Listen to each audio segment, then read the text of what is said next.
ආයුබෝවන් වෙනද වගේම ඔයාලට මම අද කරන්න යන්නේ මොනවද කියලා ඔයාලට දැනටම අයිඩියා එකක් ඇති. මම කියන්න කලින් ඔයාලා හැමෝටම ගොඩක් ස්තුතියි මගේ කලින් වීඩියෝ බලලා කමෙන්ට් කරලා ලයික් කරලා මට අදහස් යෝජනා දාලා තිබ්බයි. හැමෝටම ගොඩක් ස්තුතියි. ඉතින් මම අද හදන්න යන්නේ කිරිපැණි එක කුරහම් පිට්ටු කන්න යන්නේ. ඉතින් මේක හදන විදිහ මම පියවරෙන් පියවර ඔයාලට කියලා දෙනවා. කුරහම් පිට්ටු හදද්දි මුලින්ම අපිට පොල් ඕනි වෙනවා කුරහම් පිටි ඕනි වෙනවා. මේ දෙක තමයි මූලිකවම අවශ්‍ය. ඉතින් කුරහම් පිට්ටු වලට කුරහම් පිටි ටික අරගෙන පොල් එක්ක අපි මුලින්ම මිශ්‍ර කරලා අනා ගන්න ඕනි. ඒකෙදි වතුර එකතු කරන්න ඕනි. ඊටාම ස්වල්ප ප්‍රමාණයයි අර පොල් වල තියෙන වතුර ගතියෙන් තෙත ගතියෙන් අපි මුලින්ම අනාගෙන වතුර ඊටාම ස්වල්ප ප්‍රමාණයක් දාගෙන මේ විදිහට අනා ගන්න ඕනි.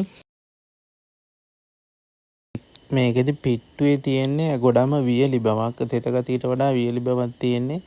මේ විදිහට පොල් ටිකෙන් අනාගෙන ඊට පස්සේ වතුර පොඩ්ඩක් එකතු කරගෙන අපි මේ විදිහට අනාගෙන රස පදමට ලුණු එකතු කරගෙන දැන් මම මේ විදිහට අපි පැරණි ක්‍රමයටම මේ පිට්ටුව තම්බ ගන්න යන්නේ රෙද්ද බැඳලා වළඳක එතනින් ඒකෙන් වහලා ඒ විදිහට. ඉතින් ඔයාලා මේ විදිහට බලලා මේ විදිහට කරන්න ආසයි නම් මේ විදිහටම ඔයාලත් කරන් try කරන්න.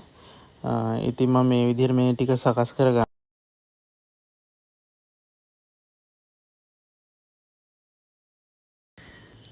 ඔයාලට මේක පිට්ටු බම්බුව භාවිතා කරලා හරි රයිස් කුකර් එකේ හරි කරන්න පුළුවන්.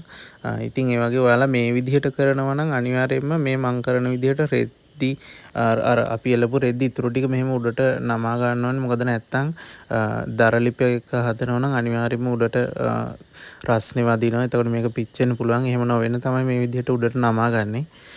ඉතින් ඔයාලා මේ විදිහට කරනවා නම් අනිවාර්යයෙන්ම රෙද්ද මේ විදිහට උඩට නමා ගන්න වෙනවා.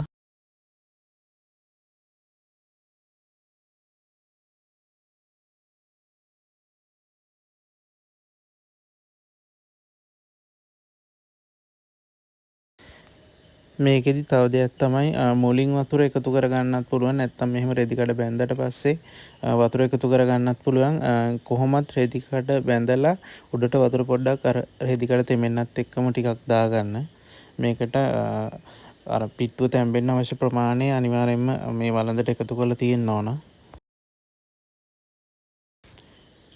මම මේකට මේ විදිහට පොල් කොළ කිහිපයක් එකතු කරගන්න ඔයාලට හිතෙයි කියලා මේ එකතු කරගන්නේ පිට්ටුව තැම්බිලා ඉවර වුණාම විශේෂයෙන්ම පිට්ටුව අපිට බා ගන්න ලේසි වෙන ක්‍රමයක් තමයි මේක. ඔයාලට ඉදිරියට බලාගෙන යනකොට තේරෙයි පිට්ටුව බාලා මේකෙන් ගන්න විදිහ. ඉතින් මේ විදිහට කොළ තියලා ඊට උඩින් තමයි අපි අනාගත්තු පිටි ටික එහෙම නැත්නම් පිට්ටුවට අවශ්‍ය කරන පිටි ටික අපි උඩින් තියාගන්නේ. මෙන්න මේ විදිහට අතේ ඇල්ලුවට අතේ වැඩි ගෑවෙන්නේ නැති විදිහට තමයි පිට්ටුව ඇනිලා තියෙන්න ඕනි. ඉතින් අපි දැන් පිට්ටුව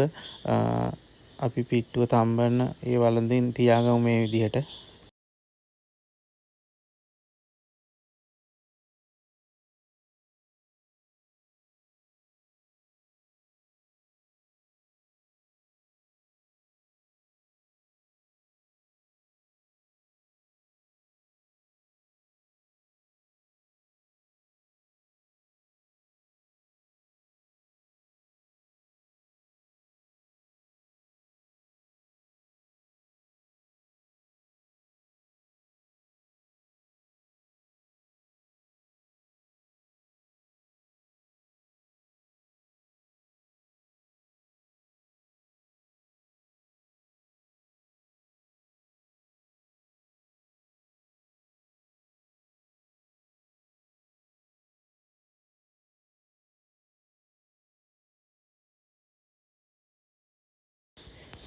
හරි ඊට පස්සේ මෙහෙම මේ විදිහට හැඳි මිටක් අරගෙන හැඳි මිටේ මේ විදිහට සිදුරු කීපයක් විද ගන්නවා. ඒක අර තැම්බීමේ පහසුව පිණිස තමයි එම කරගන්නේ.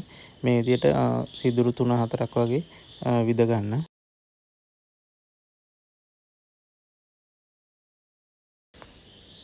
ඔයාලා මේ විදිහට හදනවා නම් අනිවාර්යයෙන්ම පිට්ටු තැම්බෙන්නේ හුමාලෙන් නිසා මේක මේ හුමාලේ පිට නොවන විදිහට මේ වගේ ඇතිලියකින් හරි මැටිකෝප්පයක් හරි භාවිතා කරලා හොඳට හුමාලේ පිට නොවන විදිහට වහ ගන්න. දැන් අපි පිට්ටුව තඹ ගන්න යන්නේ. බලමු පිට්ටුව තඹලා ඉවරනාට පස්සේ කොහොමද කියලා.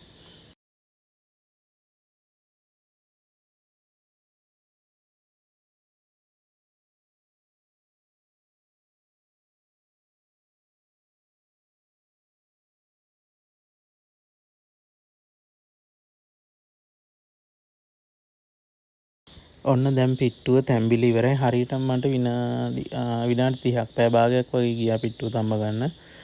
ඉතින් අපි මේ විදිහට පිට්ටුව අරගෙන පිඟානකින් තියාගමු. මං කිව්වනේ දැන් මේ බලන්න අපිට පිට්ටුව ගන්න ඉතාම පහසු වෙනවා මේ පොල් කොළ වලින්. මේ විදිහට ඔයාලා හැදුවොත් මේ විදිහට පොල් කොළ දාලා මේ පිට්ටුව තඹ ගන්න.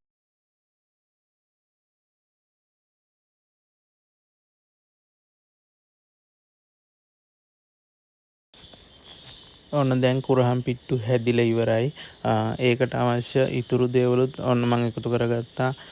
මෙතන තියෙන අනිවාර්යයෙන්ම ගන්න ඕන පිරිසිදු කිතුල් පැණි. මම පිරිසිදු කිතුල් පැණි මී කිරි එකතු කරගත්තා. ඉතින් මේ දෙකත් එක්ක තමයි ඔයාලා මේක ආහාරයට ගන්න ඕන වඩාත්ම සුදුසු. ඉතින් කුරහන් පිට්ටු තව කිරි හොදි ඒ විදිහට ගන්නත් පුළුවන්. අද මම එකතු කරගත්තේ කිතුල් පැණි මී කිරිත් එක්ක. ඉතින් ඔයාලා මේක ගොඩක්ම ගැලපෙනවා. මම දැකලා තියෙනවා බෞද්ධ අය නම් සාංගික දාන වගේ දෙනකොට ස්වාමින් වහන්සේලාට ඊටාම ගුණදායක ආහාරයක් විදිහට සලකන්න පුළුවන්. ස්වාමින් වහන්සේලාත් ගොඩක් කැමැත්තෙන් පිළිගන්නවා.